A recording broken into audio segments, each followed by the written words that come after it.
નમસ્તે મિત્રો, સ્વાગત છે તમારું આપણી યુટ્યુબ ચેનલમાં। તો મિત્રો આજના વિડીયોમાં આપણે વાત કરવાના છીએ કે જે મિત્રો દિવ્યાંગ વ્યક્તિ માટે બસ પાસ યોજના જે મિત્રો ચલાવવામાં આવે છે, બહાર પાડવામાં આવેલી છે।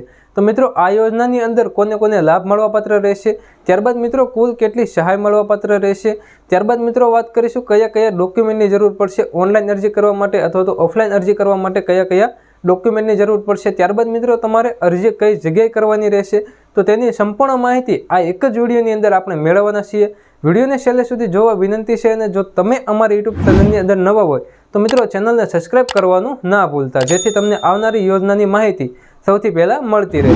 તો મિત્રો આપણે વધારે સમય નથી લેતા, આ યોજનાની અંદર મિત્રો કોને કોને લાભ મળશે, કયા કયા ડોક્યુમેન્ટની જરૂર પડશે, અરજી કઈ જગ્યાએ કરવાની રહેશે, તો તેની તમામ માહિતી આપણે વિગતવાર મેળવીએ। સૌથી પહેલાં મિત્રો આપણે વાત કરીએ તો યોજનાનું નામ શું રહેશે, બરોબર। આ યોજનાનું નામ શું રાખવામાં આવેલું છે? યોજનાનું નામની વિશે મિત્રો વાત કરીએ તો દિવ્યાંગ ઓળખ કાર્ડ અને એસટી બસમાં મફત મુસાફરીની યોજના મિત્રો આ યોજનાનું નામ રાખવામાં આવેલું છે। ત્યારબાદ મિત્રો આ યોજના કોના દ્વારા બહાર પાડવામાં આવેલી છે તેની અંદર મિત્રો વાત કરીએ તો આપણા રાજ્ય સરકાર દ્વારા મિત્રો આ યોજના બહાર પાડવામાં આવેલી છે, ગુજરાત રાજ્ય દ્વારા મિત્રો બહાર પાડવામાં આવેલી છે।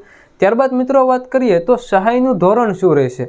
સહાયનું ધોરણ મિત્રો વાત કરીએ તો તેની અંદર વાત કરીએ તો ગુજરાત રાજ્ય માર્ગ વાહન વ્યવહાર પરિવહનની તમામ પ્રકારની બસોમાં ગુજરાત રાજ્યની હદમાં એટલે કે ગુજરાત રાજ્યની અંદર વિના મૂલ્યે મુસાફરી કરવાનો લાભ આપવામાં આવે છે, એટલે કે વિના મૂલ્યે મુસાફરી કરવાનો લાભ આપવામાં આવે છે। ત્યારબાદ મિત્રો વાત કરીએ યોજનાનો લાભ કોને કોને મળવાપાત્ર રહેશે, એટલે કે કયા કયા વ્યક્તિને આ યોજનાનો લાભ મળવાપાત્ર રહેશે। આ યોજનાનો લાભ જે છે તે મિત્રો દિવ્યાંગતા વ્યક્તિ હોય, જે દિવ્યાંગ વ્યક્તિ હોય તેમને જ આ યોજનાનો લાભ મળવાપાત્ર રહેશે અને તે મિત્રો દિવ્યાંગતા જે છે તે મિત્રો 40% કે તેથી વધુ દિવ્યાંગતા ધરાવતી વ્યક્તિને જ આ યોજનાનો લાભ મળવાપાત્ર રહેશે। ત્યારબાદ મિત્રો અરજી કરવા માટે જરૂરી ડોક્યુમેન્ટ અને અરજી કઈ જગ્યાએ કરવાની રહેશે, આ બંને મિત્રો પ્રશ્નો જે છે તે મિત્રો આપણે વિડીયોમાં છેલ્લે વાત કરીશું। તે પહેલાં મિત્રો આપણે વાત કરીએ દિવ્યાંગતાના જે મિત્રો 20 થી 21 અલગ અલગ પ્રકાર જે આવે છે, બરોબર, જેની અંદર મિત્રો સહાય આપવામાં આવે છે। તો મિત્રો તે 20 થી 21 અલગ અલગ દિવ્યાંગતાના પ્રકાર છે, તો તે મિત્રો આપણે સૌથી પહેલાં વિગતવાર વાત કરીએ અને અલગ અલગ પ્રકારની અંદર મિત્રો અલગ અલગ સહાય મળવાપાત્ર છે। તો મિત્રો તે બંને આપણે સહાય અને કયા કયા પ્રકારો છે તેની વિશે મિત્રો આપણે સૌથી પહેલાં માહિતી મેળવી લઈએ। ત્યારબાદ મિત્રો આપણે વાત કરીશું કયા કયા ડોક્યુમેન્ટની જરૂર પડે, ફોર્મ ભરવા માટે કયા કયા ડોક્યુમેન્ટની જરૂર પડે અને અરજી તમારે કઈ જગ્યાએ કરવાની રહેશે, તો આ બંને માહિતી મિત્રો આપણે વિડીયોમાં છેલ્લે વાત કરીશું। તે પહેલાં મિત્રો આપણે દિવ્યાંગતાના પ્રકારો વિશે વાત કરી લઈએ। સૌથી પહેલાં આપણે વાત કરીએ દિવ્યાંગતા અને ત્યારબાદ મિત્રો મળવાપાત્ર યોજનાનો લાભ, આ બંને મિત્રો આપણે વિગતવાર વાત કરીએ। સૌથી પહેલાં મિત્રો વાત કરીએ તો અંધત્વની અંદર મિત્રો 40% કે તેથી વધુ બસ પાસ મળવાપાત્ર રહેશે અને 80% કે તેથી વધુ દ્રષ્ટિ વિષયક દિવ્યાંગતા ધરાવતી વ્યક્તિ તથા તેના સહાયકને વિના મૂલ્યે મુસાફરીનો લાભ મળવાપાત્ર રહેશે। ત્યારબાદ મિત્રો આનુવંશિક કારણોથી થતો સ્નાયુ ક્ષય, તો તેની અંદર મિત્રો વાત કરીએ તો 40% કે તેથી વધુ બસ પાસ। ત્યારબાદ મિત્રો વાત કરીએ સાંભળવાની ક્ષતિ, તો તેની અંદર મિત્રો વાત કરીએ તો 40% કે તેથી વધુ બસ પાસ અને 80% કે તેથી વધુ દિવ્યાંગતા ધરાવતી વ્યક્તિ મફત મુસાફરી અને તેના સહાયકને ટિકિટ ભાડાના 50% રાહત કરવામાં આવશે। ત્યારબાદ મિત્રો ક્રોનિક ન્યુરોલોજીકલ સ્થિતિ, તો તેની અંદર મિત્રો 40% કે તેથી વધુ બસ પાસ મળવાપાત્ર રહેશે અને 80% કે તેથી વધુ દિવ્યાંગતા ધરાવતી વ્યક્તિ મફત મુસાફરી અને તેના સહાયકને ટિકિટ ભાડા તરીકે 50% રાહત આપવામાં આવશે। ત્યારબાદ મિત્રો આગળ વાત કરીએ સામાન્ય ઈજા જીવલેણ રક્તસ્રાવ, તો તેની અંદર મિત્રો 40% કે તેથી વધુ બસ પાસ મળવાપાત્ર રહેશે। ત્યારબાદ મિત્રો ઓછી દ્રષ્ટિ, તો તેની અંદર મિત્રો 40% કે તેથી વધુ બસ પાસ મળવાપાત્ર રહેશે અને 80% કે તેથી વધુ દ્રષ્ટિ વિષયક દિવ્યાંગતા ધરાવતી વ્યક્તિ તથા તેના સહાયકને વિના મૂલ્યે મુસાફરીનો લાભ મળવાપાત્ર રહેશે। ત્યારબાદ મિત્રો આગળ વાત કરીએ ધ્રુજારી સ્નાયુબદ્ધ કઠોરતા, તો તેની અંદર મિત્રો 40% કે તેથી વધુ બસ પાસ મળવાપાત્ર રહેશે। ત્યારબાદ મિત્રો 80% કે તેથી વધુ દિવ્યાંગતા ધરાવતી વ્યક્તિ મફત મુસાફરી અને તેના સહાયકને વિના મૂલ્યે મુસાફરીનો લાભ મળવાપાત્ર રહેશે। ત્યારબાદ બૌદ્ધિક અસમર્થતા, તેની અંદર મિત્રો વાત કરીએ તો 80% કે તેથી વધુ દિવ્યાંગતા ધરાવતી વ્યક્તિ તથા તેના સહાયકને વિના મૂલ્યે મફત મુસાફરીનો લાભ મળવાપાત્ર થશે। ત્યારબાદ મિત્રો આગળ વાત કરીએ હિમોગ્લોબિનની ઘટેલી માત્રા, જેની અંદર મિત્રો 40% કે તેથી વધુ બસ પાસ મળવાપાત્ર રહેશે અને ત્યારબાદ મિત્રો 80% કે તેથી વધુ દિવ્યાંગતા ધરાવતી વ્યક્તિ તથા તેના સહાયકને વિનામૂલ્યે મુસાફરીનો લાભ મળવાપાત્ર રહેશે। ત્યારબાદ મિત્રો વાત કરીએ રક્તપિત્ત સાદા થયેલા, તો તેની અંદર મિત્રો 40% કે તેથી વધુ બસ પાસ મળવાપાત્ર રહેશે અને 80% કે તેથી વધુ દિવ્યાંગતા ધરાવતી વ્યક્તિ મફત મુસાફરી અને તેના સહાયકને વિનામૂલ્યે મુસાફરીનો લાભ મળવાપાત્ર રહેશે। ત્યારબાદ મિત્રો આપણે આગળ વાત કરીએ દીર્ઘકાલીન અનેમિયા, જેની અંદર મિત્રો 40% કે તેથી વધુ બસ પાસ મળવાપાત્ર રહેશે। ત્યારબાદ મિત્રો આગળ વાત કરીએ તો એસિડના હુમલાનો ભોગ બનેલી વ્યક્તિ, જેની અંદર મિત્રો 40% કે તેથી વધુ બસ પાસ મળવાપાત્ર રહેશે। ત્યારબાદ મિત્રો વાત કરીએ હલનચલન સાથેની અશક્તતા, તો તેની અંદર મિત્રો વાત કરીએ તો 40% કે તેથી વધુ દિવ્યાંગતાને ફક્ત એસટી બસ પાસ મળવાપાત્ર રહેશે। અને ત્યારબાદ મિત્રો વાત કરીએ તો 80% કે તેથી વધુ દિવ્યાંગતા ધરાવતા વ્યક્તિને પોતાને વિનામૂલ્યે મુસાફરીનો લાભ મળશે, જ્યારે તેના સહાયકને વિનામૂલ્યે મુસાફરીનો લાભ મળવાપાત્ર રહેશે। ત્યારબાદ મિત્રો આપણે આગળ વાત કરીએ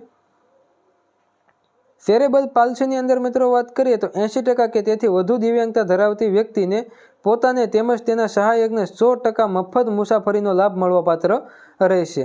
ત્યારબાદ મિત્રો વામનતાની અંદર વાત કરીએ તો 40% કે તેથી વધુ બસ પાસ।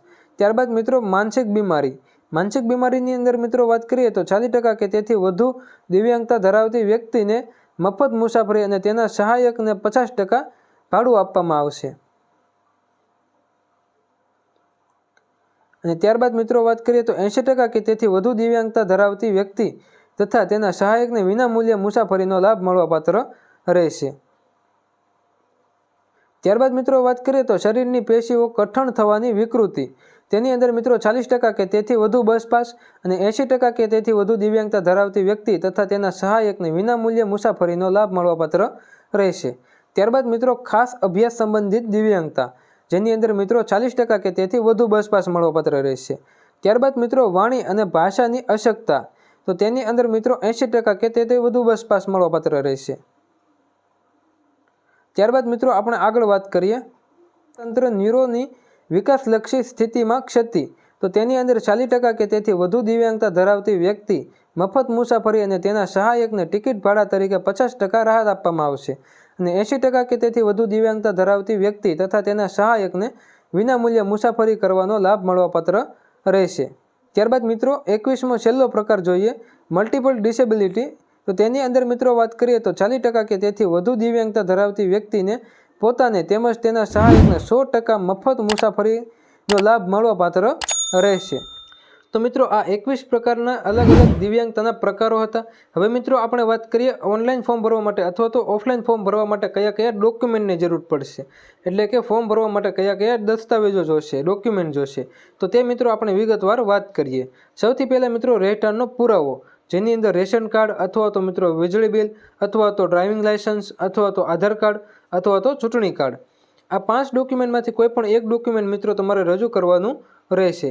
ત્યારબાદ મિત્રો આગળ વાત કરીએ તો ઉંમરનો પુરાવો, ઉંમરના પુરાવાની અંદર મિત્રો શાળા છોડ્યાનું પ્રમાણપત્ર, શાળા છોડ્યાનું પ્રમાણપત્ર ન હોય તો મેડિકલ પ્રમાણપત્ર અથવા તો જન્મ તારીખનો દાખલો મિત્રો એવો હોવો જોઈએ તલાટી અથવા નગર પંચાયત રેકોર્ડનો ઉપરનો હોવો જોઈએ।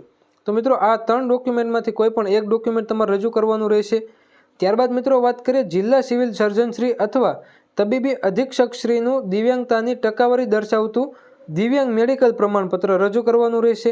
ત્યારબાદ મિત્રો તમારે અરજદારની સહી અને મિત્રો અરજદારનો ફૂલ ફોટો એટલે કે મિત્રો આખો ફોટો તમારે રજૂ કરવાનો રહેશે।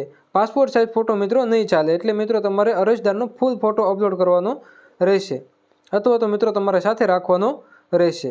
તો મિત્રો આટલા ડોક્યુમેન્ટ તમારે રજૂ કરવાના રહેશે। હવે મિત્રો આપણે વાત કરીએ તમારે ઓનલાઈન અરજી અથવા તો ઓફલાઈન અરજી કેવી રીતે કરવાની રહેશે, કઈ જગ્યાએ કરવાની રહેશે, તો તેની અંદર મિત્રો વાત કરીએ તો ઓનલાઈન અરજી તમારે જો કરવી હોય તો મિત્રો આ વિડીયોના ડિસ્ક્રિપ્શનમાં તમને લિંક આપેલી છે, તેથી તમે ડાયરેક્ટ ઓનલાઈન અરજી કરી શકશો। અને જો ઓફલાઈન અરજી કરવી હોય તો તમારે નજીકના મામલતદાર કચેરીનો સંપર્ક કરવાનો રહેશે, ત્યાં તમારે જવાનું રહેશે અને ત્યાંથી તમારું ફોર્મ ભરવાનું રહેશે। તો મિત્રો આવી રીતે તમે અરજી કરી શકશો। તો મિત્રો આ વિડીયોની અંદર તમને સંપૂર્ણ માહિતી મળી ગઈ છે। હજી તમને કોઈ પણ પ્રશ્ન હોય તો તમે મને કોમેન્ટ બોક્સમાં જણાવી શકો છો, શક્ય છે તો તમારા પ્રશ્નનું પણ સોલ્યુશન આપણે લાવી આપશું। તો મિત્રો આ વિડીયોની અંદર બસ આટલું જ રાખીએ। જો તમે અમારી યુટ્યુબ ચેનલની અંદર નવા હોય તો મિત્રો ચેનલને સબસ્ક્રાઈબ કરવાનું ના ભૂલતા, જેથી આવનારી યોજનાની માહિતી તમને સૌથી પહેલાં જોવા મળે। અને મિત્રો આપણું એક વોટ્સએપ ગ્રુપ પણ બનાવેલું છે, જેની અંદર તમારે જોઈન થવું હોય તો મિત્રો આ વિડીયોના ડિસ્ક્રિપ્શનમાં તમને લિંક મળી જાય છે। તો મિત્રો તેની અંદર પણ તમે જોઈન થઈ જાયજો। તો મિત્રો આ વિડીયોની અંદર બસ આટલું જ રાખીએ। હવે મળીએ આગળના વિડીયોમાં। ત્યાં સુધી જય હિન્દ, વંદે માતરમ।